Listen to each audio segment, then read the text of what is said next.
ഇന്ന് മൂത്തുകുന്ന ശ്രീശങ്കരനാരായണ ക്ഷേത്രം ആനയൂട്ടാണ് കേട്ടോ. അപ്പോൾ ആനയൂട്ടിന് പോകാനായിട്ട് ഇതാ രാവിലെ തന്നെ ഞാൻ റെഡിയായി ഇറങ്ങി. 9 മണിക്കാണ് കേട്ടോ ആനയൂട്ട് തുടങ്ങുന്നത്. ഇത് ഞങ്ങളുടെ സ്വന്തം മല്ലിങ്കര പാലമാണ് കേട്ടോ. അപ്പോൾ പാലം ഒക്കെ കടന്ന് ബസ്സിലിരുന്ന് യാത്രയൊക്കെ ചെയ്ത് ആനയൂട്ട് കാണാനുള്ള എക്സൈറ്റ്മെൻറ്റിലാണ്. കാരണം ചിറയിൽ പോയപ്പോൾ കാണാൻ പറ്റിയില്ല, ജസ്റ്റ് നമ്മുടെ ആനയൂട്ട് മിസ്സായിരുന്നു. അപ്പോൾ ദാ ഞാനിവിടെ മൂത്തുകുന്നം എത്തി കേട്ടോ. ആ കാണുന്നത് അപ്പുറം ഒരു പാലമാണ്. ആ പാലം കടന്നാൽ തൃശ്ശൂർ ജില്ലയും ഇവിടെ എറണാകുളം ജില്ലയും എൻഡ് ചെയ്യാണ്. ഈ വഴിയാണ് ഞാൻ വന്നത്. പിന്നെ ദാ പറവൂരിൽ നിന്ന് വരുന്ന റോഡാണ് ഈ കാണുന്നത്. അതിനപ്പുറത്തുള്ളത് പറവൂരേക്ക് നമുക്ക് പോകാനുള്ള റോഡുമാണ് കേട്ടോ. അപ്പോൾ ദാ ആനക്കുട്ടന്മാരെല്ലാം വലം വെച്ച് വരികയാണ്. ഞങ്ങളുടെ എല്ലാ സ്വകാര്യ അഹങ്കാരമായ പത്മനാഭൻ ഇവിടെയുണ്ട് കേട്ടോ. പത്മനാഭൻ്റെ തട്ടകമാണ് നമ്മുടെ ഈ ക്ഷേത്രം. പിന്നെ ഇവിടെയുള്ളത് വിഷ്ണു നാരായണനും ചിറക്കൽ കാളിദാസനുമാണ്. 3 ആനകളാണ് ഇന്ന് ആനയൂട്ടിന് മൂത്തുകുന്നം ക്ഷേത്രത്തിൽ എത്തിച്ചേർന്നിരിക്കുന്നത്. ഇവർ വലം വെച്ച് വരുന്ന സമയം തന്നെ ഞാൻ എത്തിയതോടെ എനിക്കൊരു ആശ്വാസമായി. എന്തായാലും കഴിഞ്ഞിട്ടില്ല എന്ന് എനിക്ക് മനസ്സിലായി. അങ്ങനെ ദാ ആനക്കുട്ടന്മാരുടെ ഒപ്പം തന്നെ ഞാനും ദാ ക്ഷേത്രനടയിലേക്ക് നടക്കുകയാണ്. എന്ത് രസമാണല്ലേ ഈ ഗജവീരന്മാരിങ്ങനെ നിൽക്കുന്നത് കാണാനായിട്ട്. ആനയൂട്ടിന് വന്ന് നിൽക്കുന്ന നിൽപ്പ് കണ്ടോ?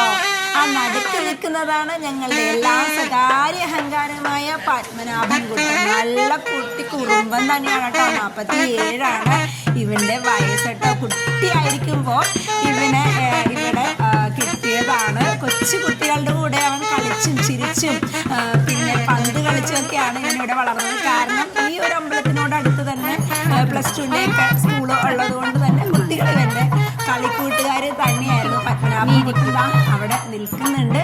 ആൾക്ക് അവിടെയുള്ള പൂജകളും കാര്യങ്ങളൊക്കെ ചെയ്ത് ഫുഡ് കൊടുക്കാനുള്ളൊരു തയ്യാറെടുപ്പും ഭഗവാനെ തൊഴുന്ന ഒരു രംഗമാണ് കേട്ടോ നിങ്ങളിവിടെ കാണുന്നത്.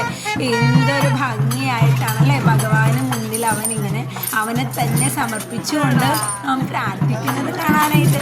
ഇതാണ് ഞങ്ങളുടെ പത്മനാഭകുട്ടൻ പറയുന്നത്. അനുസരിച്ചോളും. ഇതൊക്കെ ചെറിയ കുട്ടി കുറുമ്പൊക്കെ ഉണ്ടെന്നേ ഉള്ളൂ. എങ്കിലും ആള് പാവമാണ്, പഞ്ചപാവാണ്.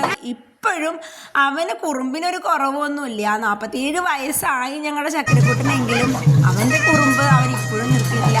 അടങ്ങി ഒതുങ്ങിയിട്ട് നിൽക്കാൻ കുറച്ച് ബുദ്ധിമുട്ടാണ് ആൾക്ക്. എങ്കിലും കൊടുക്കുന്ന സമയത്ത് അവൻ വളരെ ബഹുമാനത്തോടെ തന്നെ അടങ്ങി നല്ല കുട്ടിയായിട്ട് സുന്ദരനായിട്ട് തന്നെ അവിടെ നിൽക്കുന്നുണ്ട് കേട്ടോ. അങ്ങനെ പൂജാരിമാര് അവനുള്ള ഭക്ഷണം കൊടുക്കുന്നുണ്ട് കേട്ടോ. എനിക്കാണെങ്കിൽ അന്ന് ചെറായിൽ ആനയോട്ട് നഷ്ടമായപ്പോൾ ഭയങ്കര വിഷമമായിരുന്നു കേട്ടോ.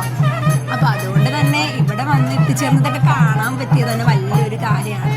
ഇതൊക്കെ നമുക്ക് വർഷത്തിൽ ഒരിക്കൽ മാത്രമല്ലേ കാണാൻ പറ്റുള്ളൂ. അപ്പോൾ അതൊക്കെ വന്ന് കണ്ട് ഞാനിങ്ങനെ നിൽക്കുകയാണ്. പത്മനാഭൻ്റെ തൊട്ടടുത്ത് തന്നെ ഞാൻ നിൽപ്പുണ്ട് കേട്ടോ. അങ്ങനെ അവൻ ആ ഭക്ഷണം കഴിക്കുന്നതൊക്കെ ഇങ്ങനെ നോക്കി നിൽക്കാൻ തന്നെ വല്ലാത്തൊരു രസമാണ്. ആ 2 ചെവി ഇങ്ങനെ ആട്ടി അയ്യോ സർവാഭരണ വിഭൂഷിതനായിട്ടൊക്കെ നമ്മുടെ പത്മനാഭൻ കുട്ടനും ബാക്കി 2 പേരും നിൽക്കുമ്പോൾ തന്നെ വല്ലാത്തൊരു ഭംഗിയാണ്. അങ്ങനെ അതൊക്കെ കണ്ട് ഞാനിങ്ങനെ അവിടെ നിൽക്കുകയാണ് കേട്ടോ. അങ്ങനെ അതെല്ലാം കഴിഞ്ഞിട്ട് പിന്നെ അവന് കൊടുത്തതിന് ശേഷം അവൻ പിന്നോട്ട് മാറുകയും മറ്റുള്ള ആനക്കുട്ടന്മാർക്ക് അവർ ഭക്ഷണം കൊടുക്കുകയൊക്കെ ചെയ്യുന്നത് കണ്ടു കേട്ടോ. അങ്ങനെ അവിടെ പൂജയൊക്കെ നടത്തുന്നുണ്ട് കേട്ടോ. അങ്ങനെ പത്മനാഭനെ നിർത്തിക്കൊണ്ട് അവിടെ ആദ്യം തന്നെ പൂജയൊക്കെ നടത്തിയിട്ടാണ് അവൻ പിന്നോട്ട് മാറിയത്. ഒരുപാട് ആളുകൾ ഇവിടെ ഈ ക്ഷേത്രത്തിൽ എത്തിച്ചേർന്നിട്ടുണ്ടായിരുന്നു. 9 മണി ആയതുകൊണ്ട് തന്നെ എനിക്ക് തോന്നുന്നു പലർക്കും ഇവിടെ എത്തിച്ചേരാൻ വലിയ ബുദ്ധിമുട്ടൊന്നും ഉണ്ടായിരുന്നില്ല. അങ്ങനെ ഇത് നമ്മുടെ ചിറക്കൽ കാളിദാസനാണ്. അവനിതാ ഫുഡ് കൊടുക്കുന്നുണ്ട്. പിന്നെ വിഷ്ണു നാരായണൻ അവനും പൂജാരി കൊടുത്തു. അങ്ങനെ അതിന് ശേഷം ഓരോരുത്തരും ഇഷ്ടമുള്ള ഫുഡ് കൊടുക്കുക. അതാ ഞാൻ പഴം കൊടുത്തു കേട്ടോ. എനിക്ക് നമ്മുടെ ലൈബ്രറിയിലുള്ള സുനിത ചേച്ചിയാണ് കേട്ടോ ടോക്കണൊക്കെ എടുത്ത് ചേച്ചി തന്നു. പിന്നെ ചേച്ചിയുടെ മോനാണ് ആപ്പിൾ കൊണ്ടുവന്ന് തന്നത് കേട്ടോ ചീട്ടെടുത്തിട്ട്. അങ്ങനെ അത് ഞാൻ കൊടുക്കുകയാണ് കേട്ടോ. ചെറിയൊരു പേടിയില്ല, അതില്ലാതില്ല. അത് നിങ്ങൾക്ക് മനസ്സിലായല്ലോ. ആന ഇഷ്ടമൊക്കെയാണ്, പക്ഷെ കാര്യങ്ങൾ നടക്കുമ്പോൾ സുനിത ചേച്ചിയുടെ മകനാണ് കേട്ടോ നമ്മുടെ ആനക്കുട്ടന് കൊടുക്കുന്നത്. പിന്നെ അത് കഴിഞ്ഞിട്ട് സുനിത ചേച്ചി പഴം കൊടുത്ത് നടക്കുന്നുണ്ട്. അങ്ങനെ പ്രാർത്ഥിച്ച് സുനിത ചേച്ചി പിന്നോട്ട് പോയി. 3 ഗജവീരന്മാർക്കൊപ്പം ഞാൻ ദാ ഇവിടെ നിന്നിട്ട് നല്ല അടിപൊളി സെൽഫിയൊക്കെ എടുക്കുകയാണ്. ഇതാണ് നമ്മുടെ ലൈബ്രറിയിലെ സുനിത ചേച്ചി, എൻ്റെ കോളേജിലെ ചേച്ചിയുടെ കൂടെ അവിടെ ഫുള്ള് നടക്കാറുണ്ട്. ഇന്നത്തെ മഴ മുഴുവൻ ഞങ്ങൾ കൊണ്ടിട്ടുണ്ട്. ഇതാണ് ഈ ക്ഷേത്രം കേട്ടോ. നല്ല മഴയായിരുന്നു. മഴയത്തുള്ളൊരു ഗ്രൗണ്ടിൻ്റെ ഇതൊക്കെയാണ് കേട്ടോ കാണിക്കുന്നത്. നല്ല രസമുണ്ടായിരുന്നു കേട്ടോ മഴയത്ത് അവിടെ നിൽക്കാനായിട്ട്. അങ്ങനെ ആനക്കുട്ടന്മാരെ വേഗം അവിടെ നിന്ന് മാറ്റി കേട്ടോ, മഴ കൂടിയപ്പോൾ തന്നെ. ഇതാണ് ക്ഷേത്രത്തിൻ്റെ മൊത്തത്തിലുള്ളൊരു ഇത് കേട്ടോ. അവിടെ അപ്പം നമ്മുടെ ശ്രീനാരായണ ഗുരുവിൻ്റെ പ്രതിമയും അദ്ദേഹം ഉറങ്ങിയിരുന്ന കട്ടിലൊക്കെ ഉണ്ട്. ഈ ഒരു പുഴയുടെ ഇപ്പുറം നമ്മുടെ ഈ അമ്പലവും, തൊട്ടപ്പുറം അവിടെ ഒരു പള്ളിയും. ഇവർ ഫേസ് ടു ഫേസ് നോക്കിയാണ് കേട്ടോ ഇരിക്കുന്നത്. അപ്പം മഴയും പള്ളിയും അമ്പലവും പിന്നെ ഈ ഒരു അറ്റ്മോസ്ഫിയറും, അയ്യോ എന്തൊരു രസമാണ് ഇതൊക്കെ ആസ്വദിക്കുക. ഇന്നത്തെ മഴ ഒരു കരി പോലും പുറത്തേക്ക് പോയിട്ട് ഇത് ശ്രീനാരായണഗുരു ഇരുന്ന ചെയറാണ് കേട്ടോ. അപ്പോൾ ആ മഴയൊക്കെ കൊണ്ട് അവിടെ ഫുള്ള് നടന്ന് ആസ്വദിച്ച് തന്നെ കണ്ട് സുനിത ചേച്ചി, ഞാനിവിടെ സുനിത ചേച്ചി പറയാം, സുനിത ചേച്ചി ചിരിക്കുമോ എന്ന് പറഞ്ഞു. സുനിത ചേച്ചി ഗംഭീരമായിട്ട് ചിരിക്കുന്നുണ്ട്. അപ്പോൾ ഇത് സുനിത ചേച്ചിയുടെ കൂടി നാടാണ്, പിന്നെ എൻ്റെ അമ്മയുടെയും നാടാണ് കേട്ടോ. അങ്ങനെ ദാ നമ്മുടെ ആനക്കുട്ടന്മാർ തിരിച്ചു പോവാണ്. ദാ പത്മനാഭൻകുട്ടനെ വേറെ അപ്പുറത്തുള്ള പരുവാക്കൽ അമ്പലത്തിൽ ക്ഷേത്രത്തിലേക്ക് അവനെ കെട്ടാനായിട്ട് കൊണ്ടുപോയി. അവിടെയാണ് അവനെ കെട്ടിയിടുന്നത് കേട്ടോ.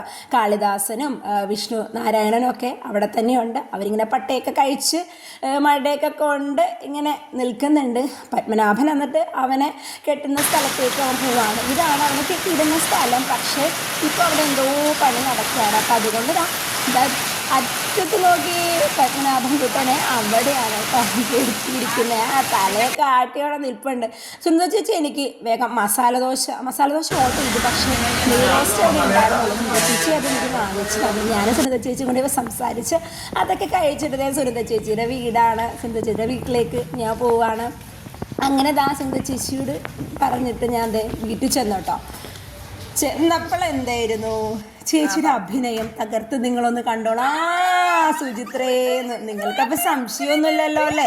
അങ്ങനെ ഞാൻ അവിടെ കയറി. ചേച്ചി അവിടെ നിന്നിട്ട് സെൽഫിയൊക്കെ എടുക്കും. ഞാൻ ചേച്ചിയുടെ 2 വീലറിന് തന്നെയാണ് കേട്ടോ വീട്ടിലേക്ക് പോയത്. അങ്ങനെ ഞങ്ങൾ അവിടെ നിന്ന് ഫോട്ടോ ഒക്കെ എടുക്കലും വീഡിയോ എടുക്കലും സംസാരമൊക്കെ ആയിരുന്നു. അങ്ങനെ അവിടെ നിന്ന് ആ ഫോട്ടോ എടുക്കലൊക്കെ കഴിഞ്ഞു.